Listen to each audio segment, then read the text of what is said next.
Go. I'm not in the way. Good evening. Thank you everyone who took time out of their day to come to this event, and to all of you who are tuning in at home on the live broadcast of this event. I want to thank Amos Reamer for making that possible and for catapulting Kedma into the 21st century. When I took office in May, I saw a community whose brightest days were still ahead of them. A community that enriches, a community that inspires, a community that leads. I saw a community with an illustrious past, but with an even brighter future. But even though we were part of such an amazing community, there were still those who thought that changes needed to be made. With the ever-changing student body, change wasn't an option, but rather it was a necessity. So we rolled up our sleeves and we got to work. This summer, we revamped the website and changed the Kedma logo. I can proudly say that we now have a beautiful new logo and a website that allows us to show off all of the things that our community has to offer. A big thank you to Amos Reamer for designing the website and to Amalia Sherman for designing the logo. Woo! Over the summer, the executive board, which by the way includes the cabinet, for those of you wondering at home, came together and created the position of Gabai for our community. This position, which was long overdue, ensures a constant religious female presence in meetings and on the female side of Mechitza. It's a position that is still evolving and has the potential to be an indispensable force in our community. Since returning to school, Kedma has put on many events to enhance Orthodox life on campus. This social committee, which is run by Ateret Sultan Reisler, has run a welcome back sushi event and a meet your major event. Each of these events drew in large crowds, further affirming the vibrancy and animation of our community. The education committee, which is run by October Rosenthal, has run weekly mishmars, scholars and residents, shiurim, and the extremely successful Partner Up event, which brought together nearly 100 students to learn Torah with one another. Along with setting up for Shabbat services on a weekly basis, the Shabbat committee, run by Yaakov Greenspan, organized Meal Swap this past Shabbos, which garnered over 125 participants. The fundraising committee, run by Eitan Zeker, organized Lulav and Etrog sales, which provided students on campus the opportunity to easily purchase Arba Minim before Sukkot. And as I mentioned earlier, the technical committee, run by Amos Reamer, who's out to work right now trying to make sure the link works, revamped our website, photographed all Kedma events, and made sure all the shiurim said in the Maryland Hill are put on the Kedma website. That's what we've done so far, but we're not nearly finished. Paint Your Heart Out, dodgeball, Olympics, pizza sales, numerous scholars and residents, and so much more is still scheduled for later this semester. Additionally, we will be releasing a detailed plan to revamp the electoral process in Kedma. The proposed format will separate the presidential and vice presidential positions, create more transparency in the electoral process, and give our constituents a bigger and clearer voice in elections. The details of this proposal will be finalized in the coming days and will be made public when it's done. When I first took office, the idea that was clearest to me was that this community's success comes from the people in it. The people who have over the years continuously stepped up when needed in order to better Orthodox life on this campus. The people who stand up, make their voices heard, and who make Kedma great. During the first ever Kedma campaign last semester, when there was a call for more transparency, we heard it. We heard it. I and the rest of the board heard it. Kedma needs transparency in order to be successful, and I, along with the rest of the board, am determined to make sure that we open the doors as much as we can in order to ensure student input.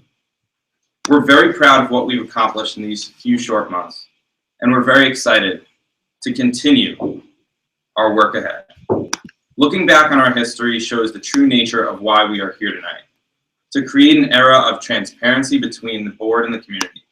We want your input into what should be done. What do you want to see happen? What changes do you think should be made? We called for this town hall meeting because while I'm certainly capable of standing up here and speaking all night, we'd like to hear from you, the members of our community. I would like to stress that this town hall meeting is only the beginning of the grander conversation, and that we look forward to continuing these conversations on a personal and communal level. Winston Churchill once said that courage is what it takes to stand up and speak. Courage is also what it takes to sit down and listen. Without further ado, I would like to open the floor and we would like to listen. Thank you.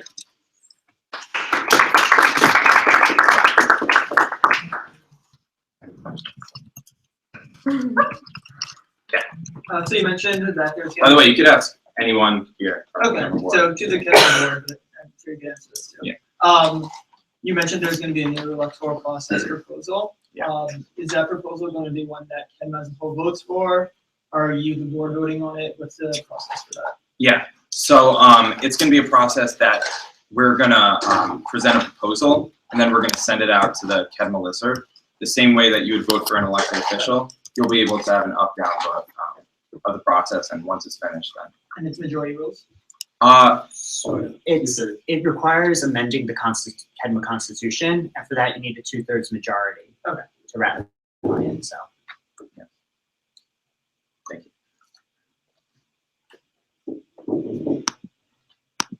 I don't want to ask these questions, but a quick clarification. How do you plan to reach people who are not on the Kedma listserv yet still consider themselves part of the Orthodox community? So that's a really good question, and it's a problem that we've had over the years. This year, I think we've done the most to ensure that everyone who wants an opportunity to be on the listserv is on the listserv.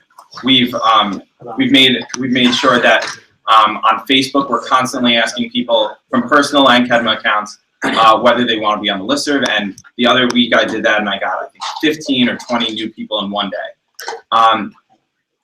There's not much you can do about someone who doesn't want to be on the listserv, because that is the most efficient way of getting out our message. But we're doing all that we can to ensure that they are on the listserv. Yeah. Hi. Why don't I have a vote for Shabbat chair? I noticed for all the other committees, the entire Kedma listserv is allowed to vote on who they want to be Shabbat chair, but for Shabbat chair, it's an internal vote between members of the Shabbat committee. Thank you. So as we mentioned earlier, we're going to propose an amendment to the electoral process.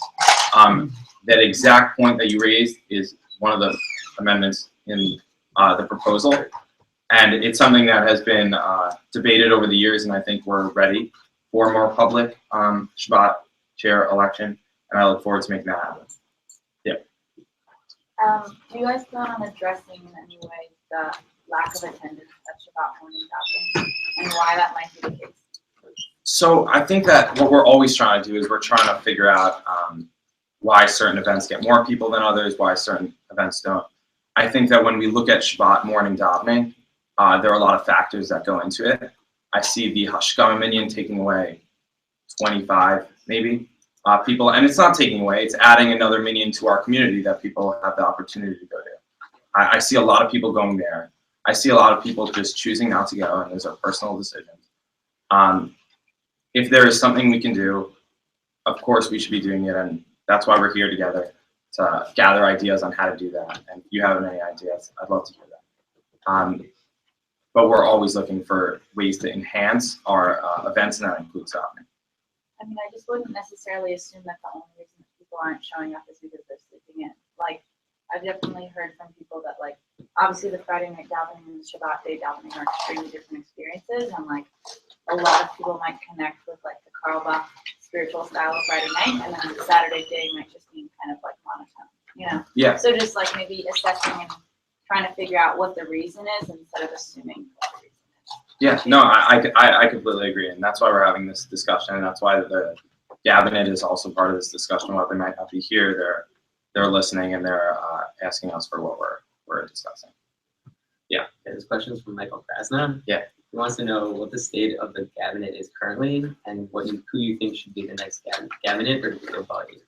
So I'll just start off by saying that it's not my liberty to endorse anyone who is or is not in the potential running for the cabinet. I trust our current cabinet to make a well-informed and well-made decision. the first part of your question of what the current state is, I think it's very successful. I think that our current cabinet is doing a great job, and when you look at what they do on a daily basis, it's something special. But what a lot of people don't see is the behind-the-scenes work that they do, and be it taking all the mafsurim out from that closet, or whether it be setting up everything for a tahareta. Those things aren't easy, and they don't just happen. The cabinet has done a great job, and as I said in the speech earlier, the Gabat position is one that is so far seemed to be a real success, but it's still evolving. And the position is still evolving, and that's why we're here to hear how people think it should evolve and how it's been doing so far.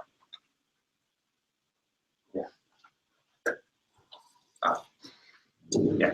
So you just asked about or President just asked about the cabinet. Yeah. What exact role do they have within the Kedma executive?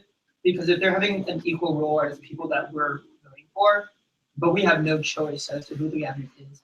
Personally, I'm not so comfortable with that. If it's just a matter of they are dealing with davening decisions and like internal davening decisions, not like who is davening, what minions are going to be, then I'm personally fine with that. But I think myself and potentially others would feel more comfortable if they have an equal role as say you or Ruben or a Tara or whomever. I'd rather be able to vote for them. Yeah, so the exact role of the cabinet, it's laid out in the Constitution, but when we say they're on the executive board, it's kind of a bigger title that few things actually get decided by that said executive board. Chatanim and Kalot are one of those things. But in terms of the social events, the educational events, the Shabbat chair events, those things, the cabinet really does not play a role in. And they are, for the most part, exclusively davening decisions and more of the ritual service side of things. But there could be a case where that overlaps, and the idea of having them elected is a very interesting one. I can't say that I've ever thought about that, but it's definitely an interesting one. Are there any questions? No, but I told them to text you. Okay. There's no more questions. Question just came in from Samuel Todd Matrani, who's watching live stream along with the rest of the Bachrim. Great. He said he wants to know. He said some weeks, there's many weeks there's long Havdalah and short Havdalah option, but some weeks there'll only be like a long Havdalah option, like recently at the family weekend. And he said, for those of us that want just a short Havdalah option, that go to Minyan all the time and whatever, have other stuff to get going, would it be possible to always have a short Havdalah option at Hillel? Well, I thank him for his engagement as an alumni. It's good to see that he still cares about the community. So we're all about giving the options, and that's why Kedma has different social events, different educational events, numerous minions, and we really try to accommodate each person, be it alumni or current. But some decisions Kedma cannot influence, and in the respect of the short Havdalah that was made on Parents Weekend, that was not a Kedma decision, that was a Hillel decision. And that's been a Hillel decision for years. They've had the authority to say on Family Weekend that they only do one Havdalah. It's one that I think that if there's enough uproar, I can bring up to Hillel and see what I can do. But in terms of Kedma's decision-making process there, we're really boxed out in the sense that that's a Hillel decision. Yeah. Question from Johnny Nolman. Yeah. How can we get increased Greek life participation in Kedma events? That's a great question. And that's one that I actually spoke with Johnny and other Greek members of our community about in the summer. And that's a priority for me. And I think that should be a priority for all groups in Hillel to have a wide range of kids that go to their events.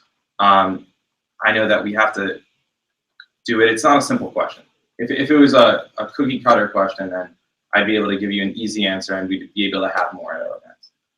But it's not so simple. It means that when you're making an event, every single time you have to decide who's the target audience. Who are we trying to get? And it shouldn't be the same people every time. It should be a different set of kids at different events. And when I specifically look at the Greek life, I think that there have been some innovations in our community and some ways for us to build off the relationships that we have with them. The fact is that the way we reach other kids is by making personal relationships. That's why they come back, not only to Dalvin, but also to see their friends, to spend time with us. If we, each as an individual, makes those personal relationships and really takes them seriously, then they'll be more invested, you'll be more invested, and they'll be part of our community. So I think that the answer isn't simple, but that it's two-pronged in the sense of we have to make sure that we're doing as much as we can to broaden the base and knowing that when we make an event, we have to target a certain community, but also we have to really play off those relationships and be very forthright in making them. Yeah. Have you guys given any thought to exploring other venues other than introducing the Gaba Eat to encouraging women's equal participation in Kedma? So I'll say that the Gaba Eat was a huge step, and that I think we wanted to take it one at a time. In terms of new innovations, I don't know how that would look right now. In terms of my tenure, I'm really focused on making this big. And I told Tamara that right when she got the job that this has to be taken seriously across the board, because if her job isn't taken seriously, then future jobs won't be taken seriously, and future people who have her job won't be taken seriously. So I think that the steps that we took are steps in the right direction, and I really want to shore those up. And that's pretty much the focus of when I'm president. But Ruben could speak to what it's going to be like in here. Well, just to highlight a few of the big things that we've done in the past is this year we had women's laning at Simchas Torah, and there's always women's laning organized for her and for Megillah. And I'm very confident that with the addition of the Gala Eat and with a stronger presence of women on the other side of the Mechitza, or a stronger leadership presence for women on the other side of the Mechitza, that will have a continuing increase of women's involvement. And hopefully it plants the seed to help grow what should be a lot more involvement and a lot more women's activity in Davening. But on that subject, it seems like a lot of these things are kind of, they're happening because somebody raises the issue and then the board thinks about it and the decision is made, which is fantastic. But I feel like there's a step that's missing with the Kedma community with all these is I don't know what Kedma boards and for pretty much anything, but something as big of an issue as women's participation, meeting towards potentially more egalitarian process in Kedma processes. What do you see like the end game of women involvement in Kedma? And I don't mean end game like once this happens we're done, but more of like the attitude towards it. How are the decisions being made? What makes a decision worthwhile? What makes a decision shrugged off or like not made? Yeah, so I think that I'll walk you through the process of how I made this decision, and that'll be pretty telling. So it was brought up during the election, and I thought it was a great idea. I hadn't really put much thought into it, but people raised it, the candidates raised it, constituents raised it, and we kind of took it from there. I think we met with the cabinet, we met with some representatives from Hillel, and we decided that this would be a good idea. We're the elected officials, and not everything can be voted on at the end of the day. This was a big decision, and I think that we were taking it as a test and seeing how it went, which I think it's gone very well. If it doesn't go well, just like any elected process, it could be deemed insignificant naturally, or the elected officials who would support it would be voted out. It's obviously a little different because a lot of us don't run for re-election, and the people who do don't necessarily have that decision. We made this decision along with a lot of other people, speaking with a lot of people, boys and girls, executive board, non-executive board constituents. This was a decision that was run by through a lot of people. We wanted to make sure that everyone was comfortable with it. And I haven't heard any credible argument about people being uncomfortable with the position. That's what we took from there. But as we've said, this is very much an evolving job. And I think that the idea of new jobs or new roles are something that should be brought up. And I think the best way to do that is through town hall meetings like this. It's in elections, like we had our first campaign ever. That was a huge success. We had more candidates and it was more exciting. That's how it should be approached. and when they're brought up in elections and when they're brought up in town halls, that's how we know what you guys know. And we're taking steps to make it more transparent. We really want to do that because transparency is everything. And people don't like to be part of a group that isn't transparent because they don't feel like their voice is being heard. And that's what we're trying to do here, and that's what we're going to continue to try to do. Jump off of that. Have you guys considered, like, I've spoken with people who feel kind of uncomfortable with like the fact that women aren't really participating in leading davening at all, and obviously, like, this is an Orthodox community, and you have to hold by whatever standards you have to hold by. But have you considered catering to those people's requests, maybe in a more modified manner, and maybe like looking at the halakha with Rabbi Newman or someone who has some sort of collective authority, and considering women being allowed to lead parts of davening that are considered collectively justifiable? Yeah. So I could say that there are venues in Hillel, especially for those types of minions, and I know that a lot of people would feel uncomfortable. Even smaller adjustments were made. I think that we could look at it from a perspective with multiple people, but the fact is that we have to make sure that the prayer service, which is the cornerstone of Kedma, really, it gets the most people on a daily and weekly basis, that makes everyone feel comfortable. And it's not a simple issue. It's not a simple issue at all. But we're doing as much as we can while still maintaining that everyone feels comfortable. Right. And that's what I think is most important right now. Right. And I definitely agree with like everybody feeling comfortable being a key issue, but I just wonder if you're sacrificing a ton of people who don't feel comfortable with the way that the davening is led now, and just kind of shoving those people aside and kind of prioritizing those who feel comfortable in a more traditional setting. And also, it's important to consider that things like partnership minyan are only offered on a monthly basis, and there are people who go to that minyan that never come to Kedma davening because they don't feel comfortable with the way it's led. Yeah. So I definitely see what you're saying about like comfort levels, and that's important, but I think you're not thinking of the comfort levels of others. Yeah, so I think that when we look at the amount of people that Kedma davening gets, it makes it so that we could have 2 davenings a day for Shabbos, 2 minchas a day, 2 marivs a day, 2 Shabbat morning davenings. And when we're gonna think about how many people would be hurt versus how many people would necessarily come to the minyan for that, we have to really balance that and look at that. The fact that partnership gets a minyan once a month, it might be because the demand is low, and if demand was higher, then they might be able to get it more often. But the fact is that the minyan that we're going with now, demand is very high, and we're trying to make it as inclusive as we can with making everyone comfortable, and we'll continue to try to do that. A question from Ariel Berkowitz is, Former president. what are the 2 biggest weaknesses in the Kedma community right now in terms of event planning? How are you addressing them? Loaded question. The 2 biggest weaknesses. I'll start off with one and see if I can develop them. As we said earlier, every event we plan, we're going into it saying, what is our target audience? And for different events, they have different target audiences. I think that figuring out that next step of how to reach that target audience is not so simple or easy, and we're not always right. So I think that is definitely one. The second, I'll just say, I don't know if it's the second most, but it's another challenge that we have, is that it's not always simple to plan it and fund it and get SGA funding for it. The logistics side of it are not so simple.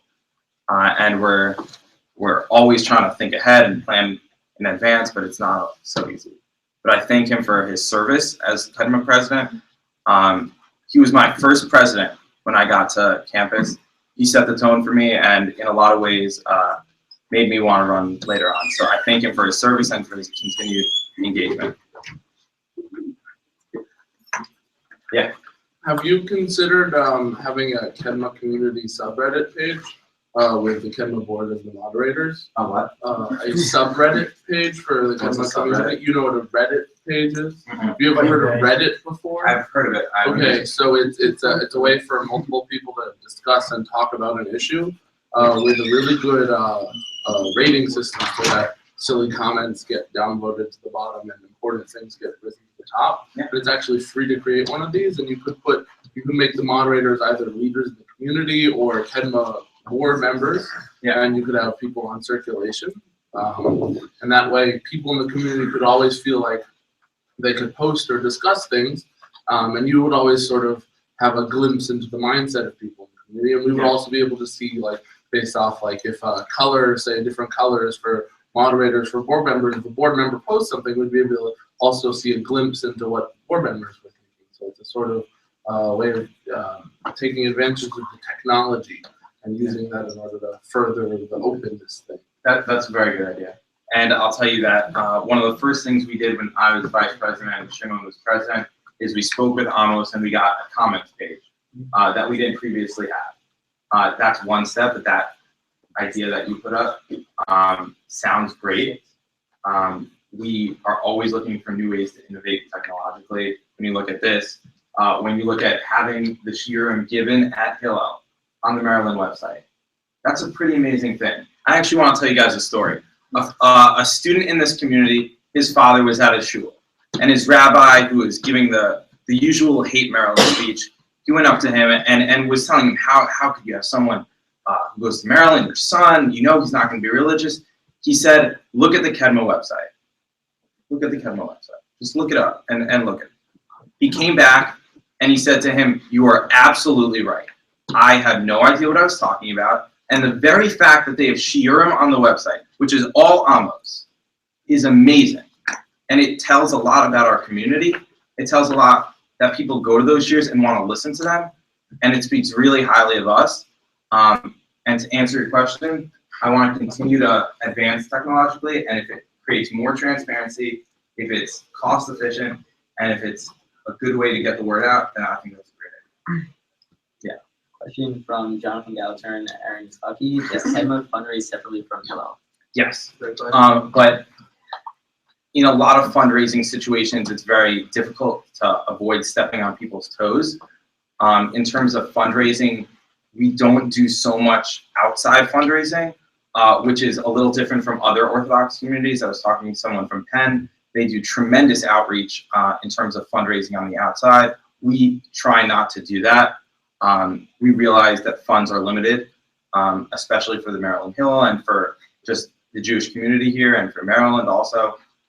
We do our fundraising predominantly through events like pizza sales, like lulav and etrog sales, and in those types of matters in which we're providing a service to the community and we're also raising funds at the same time.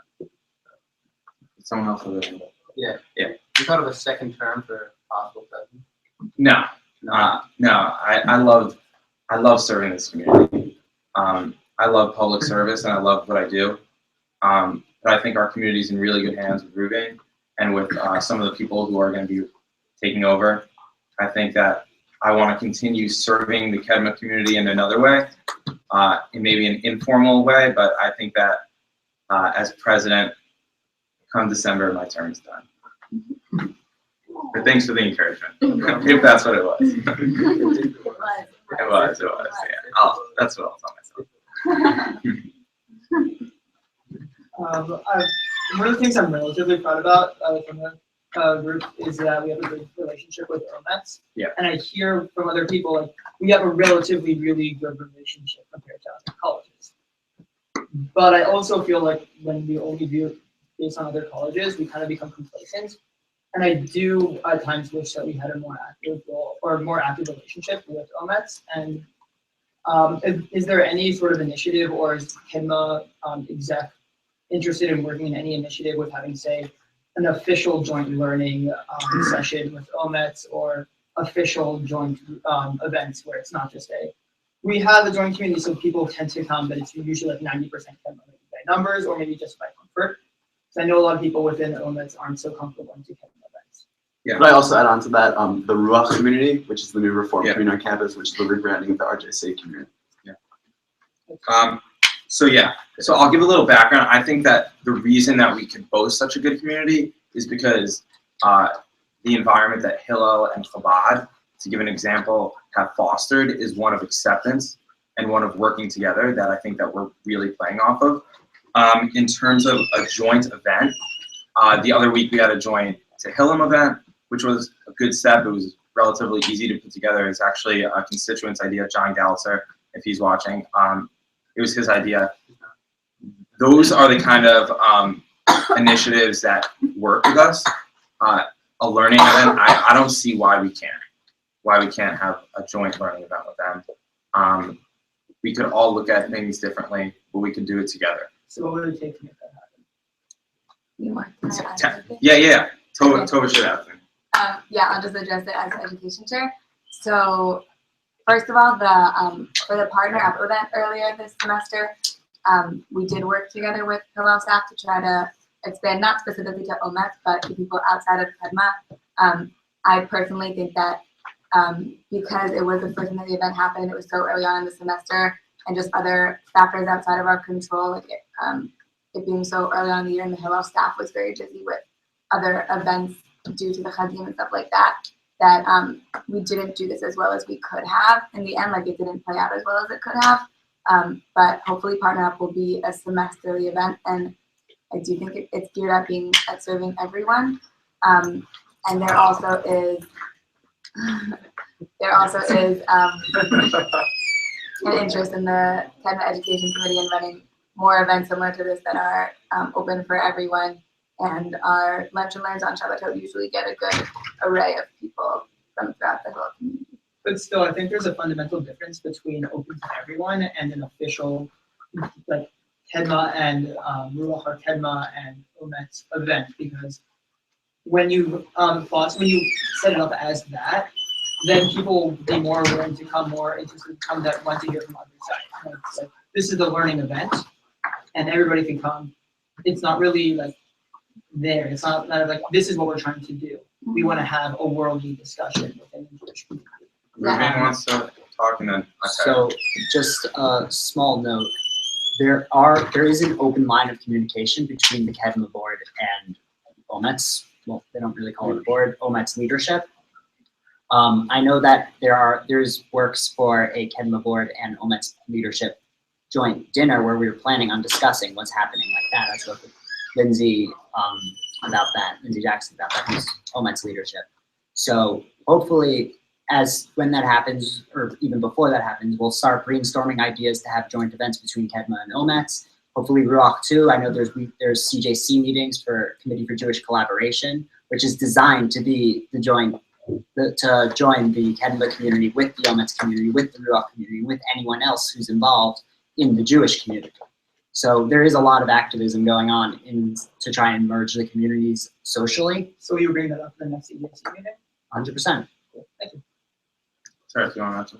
Yeah, so logistically speaking, I mean, like, is it, like, for example, JSU has reached out already, like, Julia's already reached out to me to ask to plan, like, some type of joint event. I mean, like, I've spoken to, like, some people on the OMET social committee, and I know, like, we were speaking about they want to do, like, an event off campus, but it's also challenging, like, for example, to get funding, a joint event would cost both groups money. So that requires a board who's willing to go to SGA meetings in order to, like, so they can get funding for their half of the event also. So I think it would require some more organization, but, like, I'm totally open to working with OMETs if they want to plan a social event. Totally open to that. JSU's already wanted to do that, so. Yeah. And just to finish off this one, because we have 2 more questions, and then I want to get everyone out of here so that Sharon Newman can give her share. We're always open to new partnerships, and that's what we've been doing. We really have been going all out working with JSU to try to make something happen, and we'll continue to do that because there's no real harm in it. And we love partnering with other communities. Yeah. Okay, so 2-part question. Yeah. The first part from former Kedma President Noah Stein. So he just called. Great. he said he just remembers from his time president trying to bridge like men's Kiddush club with women's Kiddush club, and he said that there's a sense in the community that trying to bring people together, and that it's kind of exclusive when there's just a single entity Kiddush club. And I know it is not necessarily under the Kedma branch, so I don't know what exactly to say you have about that, but just respond to that. And then the second question would be, I remember last year that when it got to this time of the year, there was a long break between Mincha on Fridays and Mariv on Friday night, and that's can be difficult for people who come to Mincha and then have a long break here where they can't really do their homework or anything before Mariv. Is there any way to address that? Yeah. So I first want to say thank you to Noah. Noah's actually been a constant mentor to me throughout this process. While I was vice president, while I was president, even beforehand. He's always been open to listening and to giving me advice, and he's really been amazing. I wasn't here while he was president, but everyone raves about it. And I just want to thank him for his continued care and participation. In terms of men's and women's Kiddush Club, as you mentioned, that's not a Kedma run event, and we don't really have a say in that. In terms of the Mincha Mariv break, it's an issue that we've been trying to work on over the years. It's not so simple. As we said before, there are some things that are Kedma decisions and some things that aren't. Hillel has to make certain decisions that don't always align with the ones that we would like to see. The fact of the matter is there's not always stuff we can do about it. When there is, we do our best to do it and to make our voice heard. But sometimes that it just doesn't make sense. I'd also like to say that that's a davening question. And that's something that the cabinet would also have a good grasp of. So from my perspective, we can't do so much, but when that comes up, we'll address it again. So, John. Yeah, I just want to say that when we have scholars and residents at points in the year when we do have that break, they usually will speak during that time. And I think that other weeks are running will this year. Then people are interested in that, that's an option. Okay, yeah. And then Alan, and then we'll wrap up. I just want to thank you guys because we spoke over the summer about like changing the vibe of Kedma, and I think you guys are really successful. Like you've done it and you are doing it, and it's not easy. And I think you have changed the atmosphere of it, so thank you. Thank you, and you creating an amazing logo certainly had to do with that. No, seriously, and we're going to continue to try to do that. And these events are one step in making that happen. But thank you. Sorry, I know we're talking a lot about different parts of the community want to make the community a place and everybody having their voices heard. And I was wondering if you thought about it's something I've always been wondering about. Kedma has a right-wing component to it, a ultra-Orthodox Hasidic component to it, and I've always felt that Kedma doesn't really represent them well on CJC because of the community aspect of it. And maybe it's not Kedma's job, but because Kedma does sort of encompass all of Orthodoxy and sort of anybody who feels like they're Chabadnik at heart and they sort of go Chabad, they also want to part of Hillel, and so they're thrust into Kedma sort of, but maybe they want to eat out, they want to eat here during the week or during Chagim when there's no Chabad or whatever it is, and so because CJC is in charge of running Friday night meals here and Chag meals here, it would be, I think, interesting if their presence could be. Yeah, I agree. And use the word thrust. That makes me so sad to think that people are thrust into our community. We try to make it as open as we can. Obviously, it's not always so simple in terms of making everybody happy. We do try to find the middle ground. In terms of what CJC's role in all this, I'm not sure what their role is because I know that some of the discussions I've had with them since I've been going to the meeting haven't really been to the extent where it would make such an impact on their lives. We discuss essentially what we're doing and they say, okay, and it's a forum, but I'm not exactly sure about what their role would be, but we could continue to explore that. And I just want to thank everyone for coming out tonight. This is an important step. Thank you. This is an important step in the right direction. This is only the first town hall. In a few years, I heard that Jason Felder actually held town hall, so it's not the first.